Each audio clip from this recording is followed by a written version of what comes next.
Welcome to Combos from the Couch by LifeStance Health, where leading mental health professionals help guide you on your journey to a healthier, more fulfilling life. And welcome back to Combos from the Couch. I'm Nicolette Lianza, and joining me today is therapist Lauren Cosillo, and we'll be talking about the myths of happiness. So welcome, Lauren. Great to have you on. Thanks, Nikki. Thanks so much for having me. Yes. I think happiness for a lot of people can feel a bit elusive. I think in my own work with my clients, I see a lot of people chasing happiness. So I'm really glad we're having this conversation today, Lauren, as you share your insights with us about the myths behind achieving happiness. As we jump in, tell us a little bit about yourself and what led you to become a therapist. Yeah, of course, certainly. A few fun facts about me. I'm an Aries sun, Taurus moon, and Scorpio rising. I was born in Houston, Texas, like Beyonce, and Love Post it. Malone. Love it. I've always been an athlete, so I'm very passionate about volleyball. I played college volleyball. I've coached. It's one of my passions. So I love coaching athletes and being around athletes. It was a big part of my life for so long, both indoor and beach volleyball. So it's been great to see that sport growing. I'm also a plant mom, so I love my plants. That's one of my hobbies is caring for Nice. plants. And in Alpharetta, Georgia, the climate is wonderful. So caring for my plants, this weather makes it easy. I'm optimistic and I'm boho chic. So I love my Love flowy it. outfits and Love I it. love my jewelry. And I married my soulmate, Chuck. I've been married for 16 years. I love our relationship. He makes me so happy. We have a lot of joy and happiness in our relationship with the tools that we use. And I love food and travel. Anytime I can eat a really good meal or just get out and see the world, like Costa Rica, Belize. And I just had a Yes. great burger. I'm from Cleveland, Ohio, so we have that Yeah, John Carroll yeah. connection. Love it. Nice. Yeah. And there's a great food scene in Cleveland, and then love food. So, and then Yes. what inspired me to be a therapist, just to keep it short, I've always been a helper. I found happiness in meditation when I was researching what's it like to be in a healthy relationship. I think a lot of us have stories about like family dysfunction, and I have addiction in my family. I'm 9 years sober. So I Congrats. was fine. Thank you. So I was finding happiness on my journey, but I was really inspired in undergrad. I was studying marketing and then I took a few psychology courses and I said, you know what? I want to help people. And then I had great mentors, great professors at Walsh University and John Carroll in Ohio. And yeah, and I just have had such an amazing career. And I love being at LifeStance and working with clients. And I absolutely love it. Lauren, you are the perfect clinician to have for this topic because you exude a wonderful energy. I already appreciate you so much. Thank you so much. So, as we dive in, there's a field of psychology that really took a step back to look at what is happiness and trying to move the field of psychology away from just focusing on the illness part of things. And that's positive psychology. So, can you tell us a little bit about what is positive psychology? Sure. When I think of just the easiest way to describe it, it's positive psychology provides guidance to get us on track. And so, what does that mean? So, we're looking at improvements, right, in our relationships. We're looking at contentment. We're looking at joy. They use the word vigor, they meaning Harvard and positivepsychology.com. And Harvard in the early 2000s, they had that positive psychology class and Yeah. information on happiness, and people couldn't get enough. And then there was the self help boom in the early 2000s and wellness, of course. And people just want to know. If you ask anyone, they're like, what do people want in life? And health and happiness. So let's study it. Let's look at happiness. And positive Mhm. psychology was born. There's also that big self-esteem movement. I'm an 80s Yep. baby, so we were big into the self-esteem building. But what positive psychology is looking at is how do we create enduring happiness? And how do we cultivate learned optimism for long-term satisfaction? Love So that's that. what it's looking at. And then according to Gallup, there's a happiness world report, the World Happiness Report on Gallup. A couple of tidbits there about positive psychology research is it's telling us we need social support. We need at least one loving relationship. We need connection. We need to feel that we have autonomy, that we have a voice, that we have this freedom of choice. We have autonomy at a very young age. We want to be ourselves, be my Right. boho Right. chic fun self. Yep. We And two, I think positive psychology is looking at the way we think, the way we behave. Can we do it in a way that cultivates happiness? So the words we use, I want to do this. I need to do this. I like to do this. Because a lot of people are like, oh, I have to go to work or I have to go to school or I have to do this. And I'm like, but do you want to? Let's find the Mhm. joy and contentment. So that's part of it too. So, what does the research say about happiness? It's also it also addresses there's really good research which I want to get into, but I forgot to mention also positive psychology addresses people pleasing and burnout Oh gosh, yeah. by optimizing self-care practices. So not only the way we think, but we know this, we know the search for happiness is universal. This affects everyone on the planet. So anyone Mhm. listening, they'll likely get something from today because all beings seek health and happiness, contentment and joy in the present moment. Mhm. So, what the research says about happiness, I have to mention Sonia Lubomirsky. She's a professor at UC Riverside. She's a PhD from Stanford. I got to hear her speak when I was at Cleveland Clinic Wellness Institute, and I was trying to think of when. I'm guessing it was 2013. But I started reading her books. The How of Happiness is one, and the other is The Myths of Happiness. And so she is a researcher, and she pulls in all of this really great research into these books about happiness. And so the research talks about the value of the present moment. That's big when we want to think about Mhm. building happiness, and that happiness is within me. So it's the first part, looking at values. What are our values when we ask individuals? What are your values? What are your beliefs? What are your strengths? Because we know when we align our lives with our values and consistently think and behave in ways that honor our connection to our authentic self, we create lasting happiness. And I love that. I say that to myself often. I tell my clients, I'm like, take a look. Take a look at your interests. Take a look at your values. Take a look at your beliefs, your strengths, your self esteem, your I ams, which I'll get Mhm. to in like those tools, right? What are our boundaries as well? What does our self-care look like and what are our non-negotiables? So there's a lot of research there. And then as we dive into myths too, the biggest myth is I'll be happy when. Yeah. I'll be happy when I have the house, the car, the hubby, Mhm. the money, like this stuff that's outside of us. And that's a myth because happiness isn't outside of ourselves, it's found within. That's the key point right there. We're oftentimes conditioned and socialized to search for the happiness outside of ourselves, the Mhm, paychecks, the things, the materials. But when bringing it back to ourselves, and you really do find it within. I think that's so mhm. key. And it sounds like that's what you emphasize as well, and what the research is saying, right? Yeah, and I think it hits home for me personally because I've been there, right? Mhm. I graduated from grad school, I had a great job, I had a hubby, a house, a car, friends, I was playing volleyball, and I'm like, "Why am I so unhappy?" So this book came into my lane in such a profound time for me, and so that's why I think even today it's still making so much sense and why I still teach on it today because it's once we grasp that it's not about I'll be happy when, like it's the value of the present moment. What are we grateful for now? How are we seeing the positives in the now? And also, we see this a lot, I think, in our society with things. Mhm. We're always being sold things. I'm a Yep. sucker for free people. I buy a lot of their stuff. Or catch me in a smock any day of the week. I'm like, oh, I need more.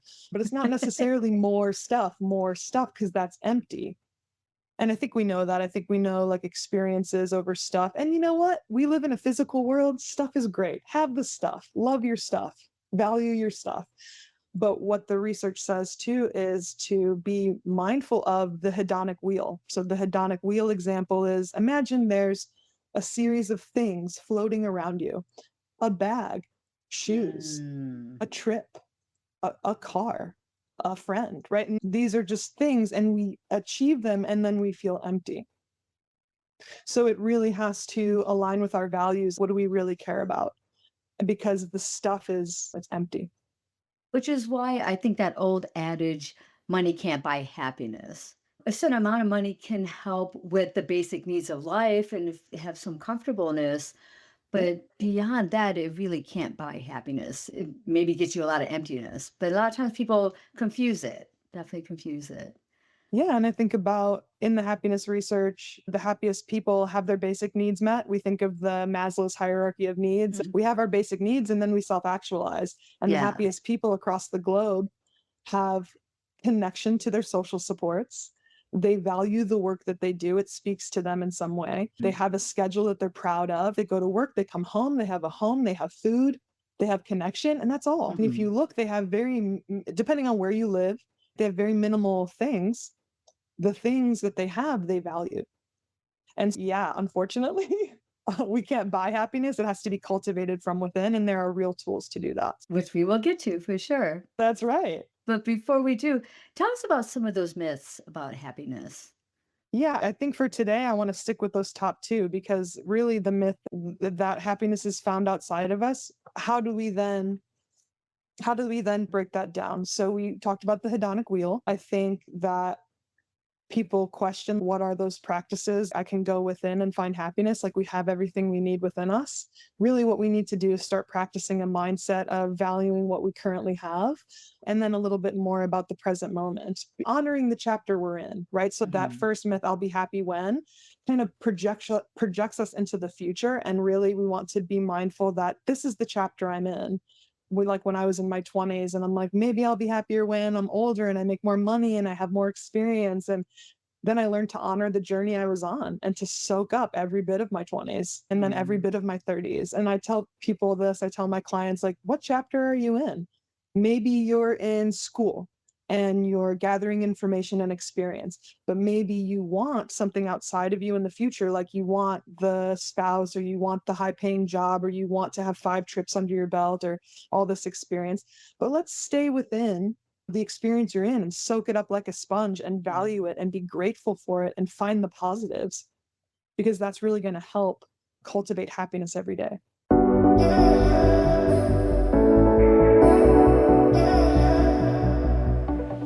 I agree. A lot of times you find that it's easier said than done for some people because Yeah, because I think this immediacy that we have in our right. world, and that's the resistance, right? We have resistance to the discipline of being mindful every day and really changing the quality of our thoughts. Like we talk about in the toolkit, this positive psychology toolkit, if you will, or how to build happiness, this 3-to-1 ratio.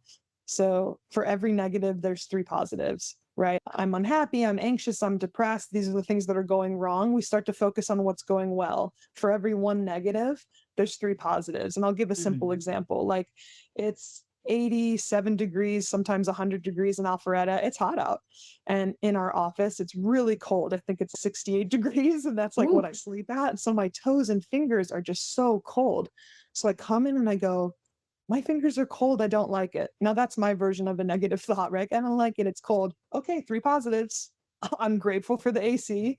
I'm grateful that it's sunny and I'm getting an amazing tan. I'm grateful nice. for my cozy office that I get to come to every day. So I'm Nice. cultivating a Good. mindset where it's Good. yes, this exists. We're not negating the negatives, but we're flashing that flashlight on those positive things. And we're Mhm. moving away from the hedonic wheel and we're moving away from what we don't have or what we Right. think we need in the future. And we're just like, what do I need in the present moment? How can I value my present moment? Isn't that funny? And it's so Yeah. easy. It just takes consistency over Yeah. time. And then we notice, wow, I'm starting to feel better, which is really great with positive psychology tools. Like we want to give people relief fairly quickly. We want to increase their happiness. We can measure happiness just like we measure anxiety and depression. So we want people to have tools. I talk about it a Mhm. lot with my clients. How do you want to do this and build that happiness in your life day to day? So you've already mentioned quite a few things to cultivate happiness already. Are there more you want to add on? Yeah, I think the 3-to-1 ratio was actually my third one. My top two, the gratitudes. So research calls it 3 good things. So each day you think of 3 good things, and the template is I'm grateful for because. So 3 good things, you can say them out loud.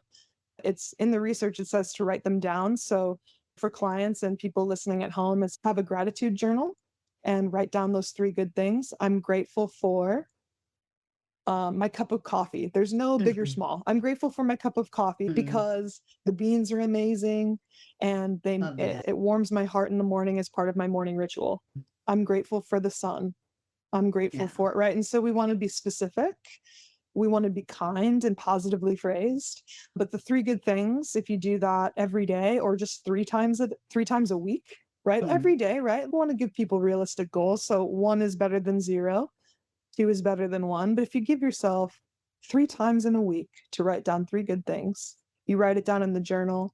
Another one is the gratitude jar. Sonia Lubomirsky talks about this in her books, where, and I did this for a whole year. I have slips of paper next to, I had just a vase, and I wrote down every day or almost every day what I was grateful for that day. And then it turned more into a happiness sprint. A happiness sprint is, it's more of a free association exercise where you just, for 3 minutes, you write down all the things that are bring you joy. I love that. Cookies, puppies, kittens, sunny days, vacation, like really free associate, go Yeah, quick. love And you can that. build up. You can build up to 50 things that make you happy, 100 things that make you happy.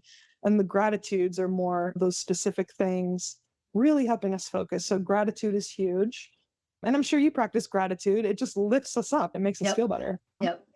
Yeah, I love that you said it could be a little things. Like literally, it is over 80 degrees here in Cleveland, and I'm drinking a hot cup of cocoa with cream because it brings me a little bit of joy. I literally did. I'm like, oh, let me. I feel like some cocoa. That's exactly it. It's the little things, and then It's I'm the little grateful for things. that. I hear you. So great Yeah. And advice for sure. Yeah. of course, and it's amazing, and we can say, yeah, did buying the cocoa, was buying it, buying happiness? No, it's the experience of it, it's the Yes, that's feeling. it. Yep. It's not like ownership of something, or like it's just the experience. It just brings Yep. you joy, puts a smile on your face. And typically when we say our gratitudes out loud or we share them with people, or if I have people over, I ask them what are their three gratitudes of the day. They kind of look at me like, what? And I'm like, come on, let's do it. And number two, right? So in addition to gratitude is, it's a mindfulness principle. I studied a lot from John Kabat-Zinn. Like, how can I be where my feet are? So I tell myself that regularly. Be where my feet are. Bring myself back to the present moment. I'll get there. I'll get to the future. I'll get to my goals. I'm a big fan of goals, short-term goals, long-term goals. We'll get there. Can we optimistically fuel our goals with our Yeah. thoughts on a day-to-day basis? Yeah. Can we again accept the chapter we're in? I accept Mhm. where I'm at financially, socially, emotionally, and I know I'm moving toward the best version of myself. And that's optimism. What's the best possible outcome, right? Hope versus anxiety and depression. Everything's horrible, hopelessness. What's the worst that could happen? So now we're seeing that pendulum swing, or what I call like the law of opposites. There are really negative things that go on in our lives, yes. And imagine a scale where there's all these negatives, 70 negatives, but you have three good things. The research says three good things will lift your mood, regardless of what's going on over Right. here with the negatives. So it's so powerful when we Right. practice it. And of course, I mentioned the 3-to-1 ratio. Like for every negative, there's a positive. And I think it is about practicing it because at first it's for you, even for me, it's an automatic that you incorporate this, that we incorporate this. But for some people, trying to practice cultivating happiness and contentment in their lives, because of automatic thoughts, they've had 20 years to automatically go towards those thinking errors or those negative thoughts. And so it is an astute practice of trying to bring your brain back to that because it might not automatically go there. So you have to continue to practice it to match it up there. Yeah, yeah. And we're all behavioral social beings. So I say leave the gratitude jar out on the table with Yeah. paper and pen right there next to the Hmm. coffee pot. Anchor some new behaviors to what you already do. We wake up, we Love brush that. our teeth, we make the bed, we write in our gratitude journal, and then we Yep. just make it part of our daily practice. It's also what we feed our mind, right? It's building these practices, but also what are some additional resources? Like I love John Kabat-Zinn and his books on mindfulness, like being present because we want to find value in the present moment. Doing those kind of journaling activities around self-esteem and values and what do you believe and what are your I ams. I love apps, right? Like meditation is something that I do consistently, and I do believe it boosts happiness and contentment because we're trying to relax. We're stressed out. Hmm. So I love the Calm app. I love any app that promotes practice. There's so many good apps too. And Yeah, my there are. clients have even said there's so many good apps now. So I'm like, find Yeah. things that you think will align with what you're trying to do. So really Hmm. empowering clients and individuals to find their path. And then yeah, find what you connect with. Yeah. I connected with the gratitude jar. I connected with really challenging my negative thinking. And you'll find practices, as we all do, that will help us on our happiness journey. And the good news is it's researched and proven effective, and that's nice. It's Yeah, not just made up. It really right. works. It works if we work it, if we practice it. So, Thank you. Any other insights you'd like to share? yeah, let's see. What do I want to close with? So, I'd like to leave listeners with be kind to yourself. Ask yourself, what do I need to fill my cup? Have hopefulness, build your confidence, see your successes, celebrate your little wins, and foresee the best possible outcome and live your best life. Wonderful, Lauren. Thank you so much.